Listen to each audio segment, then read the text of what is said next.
बिस्मिल्लाहिर्रहमानिर्रहीम। व्यूअर्स, आप देख रहे हैं न्यूज़ टू यू। उम्मीद है आप खैरियत से होंगे।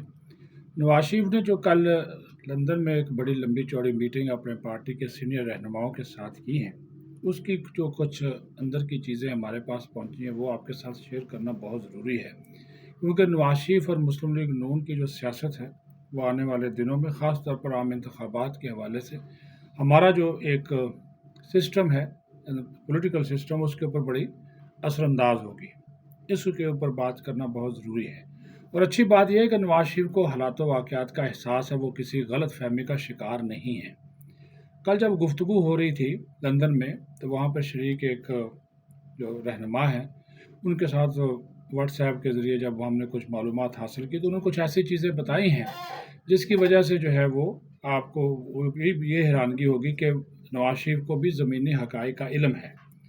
क्योंकि जब ये हो रहा था कि मियाँ साहब लंदन से पाकिस्तान जाएंगे, उनका इस्तकबाल होगा, लाहौर में उतरेंगे, 10 लाख का मजमा होगा, सैफ उल मुल्क खोखर को ज़िम्मेदारी दे दी गई और दोस्तों को ज़िम्मेदारी जो है वो सौंप दी गई, कमेटियाँ बन रही हैं और बड़ा फ़कीदुल मसाल इस्तकबाल होगा। और फिर नवाज शरीफ जो है वो वतन वापसी के ऊपर पहले जनाब हफाजती ज़मानत कराएंगे, और हफाजती ज़मानत के बाद फिर वो जनाब अपनी एक्टिविटीज़ शुरू करेंगे, उसको फिर कन्फर्म कराएंगे। अक्टूबर में उन्होंने आना, डेट अनाउंस नहीं की, क्योंकि नवाज शरीफ जो है वो जल्दी इस वजह से नहीं आना चाह रहे कि एक तो गर्मियाँ हैं पाकिस्तान में, दूसरा फिर वो कह रहे हैं जी चलो अक्टूबर के आखिर में आएंगे या फिर वस्त अक्टूबर में आएंगे। ये भी आने वाले दिनों में पार्टी के रहनुमाओं से फाइनल हो जाएगा। लेकिन नवाज शरीफ ने जो एक बात कही है जो पाकिस्तान के हालात से बिल्कुल ये जो है वो रखती है, बहुत ज़्यादा उसकी एक है इशू पाकिस्तान का जो मामलात हैं, वो इस वजह से कि ये देखिए कि नवाज शरीफ ने जब ये कहा कि भाई मैं वतन वापस तो जा रहा हूँ, मैंने जाकर इंतखाबी मुहिम चलानी है, लेकिन मुझे बताइए कि मैं इंतखाबी मुहिम कैसे चलाऊँ। उन्होंने कहा कि मैं क्या बेचूंगा, मेरा क्या नैरेटिव होगा, मेरा क्या बयानिया होगा, मुझे पहले ये तो बताएं। उसने कहा कि वजह, जब दोस्तों ने पूछा कि भाई वो इमरान खान वाला, उसने कहा चलें वो तो इमरान खान वाला 3.5 पौने 4 साल जो उसने मुल्क की तबाही की वो तो की, लेकिन 16 माह तो आपकी हुकूमत थी शहबाज शरीफ साहब। तो शहबाज शरीफ साहब इस पर बोले, उन्होंने कहा कि बड़े भाईजान माजरत के साथ माफ़ी दीजिएगा, लेकिन इन 16 माह के दौरान हम उसका जो गन था वही साफ़ करते रहे। फिर पाबंदियाँ, IMF और ये ना होता तो हम तो झगड़े जाते, मुल्क डिफ़ॉल्ट कर जाता। तो फिर वही उन्होंने सियासी बातें करना शुरू की, तो मियाँ साहब ने उनको रोक दिया। उन्होंने कहा कि शहबाज साहब देखें, अब ये बातें यहाँ पे नहीं हम कर सकते, यहाँ पे हम एक फ़ैसला लेने के लिए बैठे हुए हैं। तो ये PTI ने किया, या इमरान खान ने जो तबाही की, या उनके साथ जो उनको लेकर आए थे वो तबाही की, एक अलग कहानी है। बात ये है कि इस वक्त पाकिस्तान में महंगाई है, बेरोज़गारी है, गुर्बत है, लोग अदम तहफ़्फ़ुज़ का शिकार हैं, तो सरमायाकारी जो है वो नहीं आ रही। ये बिजली के बिल, ये गैस के बिल, पानी के बिल, उन मियाँ साहब ने कहा ये सारी रिपोर्ट्स मुझ तक पहुँच रही हैं। मेरे पार्टी के रहनुमा, मेरे वर्कर्स जिनके साथ में राब्ते में रोज़ाना बता रहे हैं कि मियाँ साहब ये हो रहा है पाकिस्तान में। उन्होंने कहा कि मुझे ये भी पता है कि इस पे मुज़ाहरे हो रहे हैं, लोग सड़कों पर हैं। तो मुझे बताइए, जब मैं निकलूँगा अवाम के अंदर, तो मेरे पास कौन-सी ऐसी कामयाबी है, कौन-सा एक ऐसा प्लान होगा कि मैं उस वोटर को खींचूँ अपनी तरफ, जो वोटर इस इंतज़ार में बैठा है कि उसके बिजली का बिल कम हो, गैस का बिल कम हो, पानी का गैस कम हो, उसको सहूलियात मिलें, उसको मेडिसिन जो कि दस्तयाब नहीं है, जान बचाने वाली है, बहुत महँगी हो गई हैं, वो सस्ते दामों मिलें। तो मैं उसको क्या दूँ? क्या होप दूँगा, क्या उम्मीद दूँगा? जब तक वो ये होप और उम्मीद नहीं होगी तो मैं सौदा क्या बेचूँगा उनके सामने? तो ये मेरे लिए एक बहुत बड़ा चैलेंज होगा।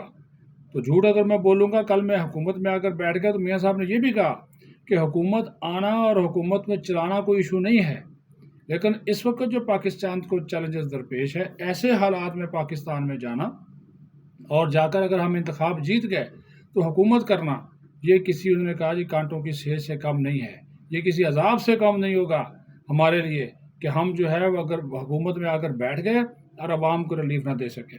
मैं तो चाहता हूँ कि 2016 वाली जो एक हमारी जो परफॉर्मेंस थी, जहाँ तक जब तक मैं वज़ीर आज़म था या शायद खकान अब्बासी उसके बाद आए, तो हम तो वो चाह रहे थे कि वो वाली परफॉर्मेंस जो है वो हमें नज़र आए।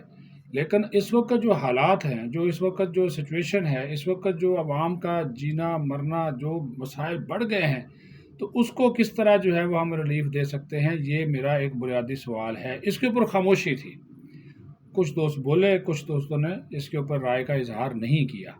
تو انہوں نے کہا جی میاں صاحب آپ کی بات بالکل ٹھیک ہے۔ میاں صاحب نے کہا کہ زمینی حقائق کو سامنے رکھیں تبھی بات بنے گی نا، یہ تو نہیں ہو سکتا کہ ہم زمینی حقائق کو عوام کو نظر انداز کر دیں۔ میرے سامنے لاکھ کا مجمع ہوگا، 50,000 کا مجمع ہوگا، اس کو میں کس طرح جو ہے وہ اپنی طرف اٹریکٹ کروں گا؟ میں تو عمران خان کی طرح وہ باغ بھی نہیں دکھا سکتا جس کو سبز باغ کہتے ہیں، کہ پکڑا جاؤں گا۔ تو یہ والی جب سچویشن بنی تو انہوں نے کہا کہ جناب یہ اگر میاں نواز شریف نے کہا کہ آپ بالکل بڑے بھائی جان ٹھیک کہتے ہیں، تو پھر نواز شریف نے کہا کہ جو باقی پارٹی کے لوگ ہیں وہ بھی اپنی رائے دیں، اپنی رائے کا اظہار کریں، وہ اپنی جو ہے وہ ان کو کسی سے میں ویڈیو لنک کے ذریعے کروں گا، کسی کے ساتھ میں یہاں پہ لندن میں بلاتا ہوں، تو یہ بغیر کسی مشاورت کے، بغیر کسی اسٹریٹجی کے پاکستان میں جا کر صرف انتخابی مہم شروع کر دوں تو یہ تو نہیں ہوگا۔ تو انہوں نے کہا کہ وہ اب چلا گیا دور کے لوگ پرانی باتیں سنتے تھے کہ ہم عمران خان نے یہ کیا، اس وقت کی اسٹیبلشمنٹ نے یہ کیا، جنرل فیض نے یہ کیا یا جنرل باجوہ نے یہ کیا۔ لوگ یہ چاہتے ہیں کہ ہمارے زخموں کے اوپر مرہم رکھنے کے لیے ان کے پاس کیا ہے، تو مجھے بتائیے میرے پاس کیا ہے؟ اور یقین مانیے اس کا جواب کسی کے پاس وہاں پہ بیٹھے ہوئے لوگوں کے پاس نہیں تھا۔ تو نواز شریف نے پھر خود ہی کہا، اس نے کہا کہ یہی تو وہ بات ہے کہ نہ اس سوال کا جو میں ایک بنیادی سوال آپ سے پوچھ رہا ہوں، نہ آپ کے پاس اس کا جواب ہے، نہ ابھی میرے پاس ہے، کیونکہ آپ IMF کے پاس جکڑے ہوئے ہیں، دنیا آپ کے اوپر اعتبار کرنے کو تیار نہیں ہے، امن و امان کے معاملات ہیں، ٹھیک ہے۔ پھر جو پاکستان کا اس وقت دنیا میں ایک امیج ہے وہ ساری دنیا کے سامنے ہے، تو وہ انہوں نے کہا کہ ایسی صورتحال میں ہم جو ہے وہ چیزوں کو کیسے آگے مینج کریں گے، کس طرح آگے لے کر چلیں گے، یہ ایک بہت بڑی بات ہے۔ تو جب یہ ساری باتیں ہوتی رہیں، چلتی رہیں، تو بیچ میں سے کچھ لوگوں نے اپنی اپنی تجاویز بھی دیں۔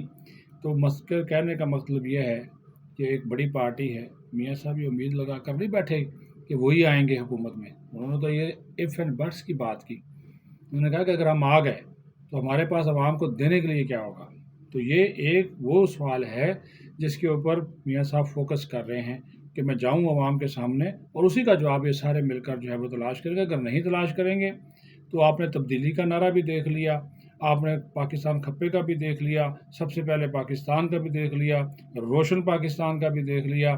تو جتنے بھی نعرے تھے وہ سارے کے سارے ٹھس ہو گئے، کیونکہ ان نعروں کی وجہ سے عوام کی قسمت جو ہے وہ بدلی نہیں ہے۔ اور نواز شریف نے خود کہا، ان کا پاکستان کے عوام بڑے باشعور ہو گئے ہیں، یہاں پہ 62% پاکستان کی یوتھ ہے جو ووٹر ہے، وہ اس طرح کے نعروں سے اب وہ پگھلنے والی نہیں ہے۔ پھر اس کا مقابلہ ہم کس طرح کریں گے؟ یہ جو عمران خان سوشل میڈیا پہ بیٹھ کے ایک لمبی چوڑی وہ پھر گالم گلوچ کا سلسلہ جو شروع ہو جاتا ہے، اس کا مقابلہ کس طرح کیا جائے گا؟ یہ والی وہ پوائنٹس ہیں جن کے اوپر انہوں نے کہا کہ میں فوکس کر رہا ہوں چلے، لیکن جب میں تھوڑا بہت عوام کو اگر میں حکومت میں اگر ریلیف دینے میں کامیاب ہو جاتا ہوں تو میرے پاس کم از کم کچھ کہنے کے لیے تو ہوگا، لیکن جب تک میرے پاس کچھ کہنے کے لیے نہیں ہوگا تو میں ان کو جھوٹے باغ جو ہے وہ جھوٹی کہانیاں اس کے اوپر میں ان کو رام نہیں کر سکتا، نہ وہ رام ہوں گے۔ تو یہ وہ کھل کے باتیں نواز شریف نے کی ہیں، تو اس کا مطلب ہے کہ ان کو پتہ ہے کہ پاکستان کے حالات کیا ہیں، پاکستان میں لوگوں کے اوپر گزر کیا رہی ہے۔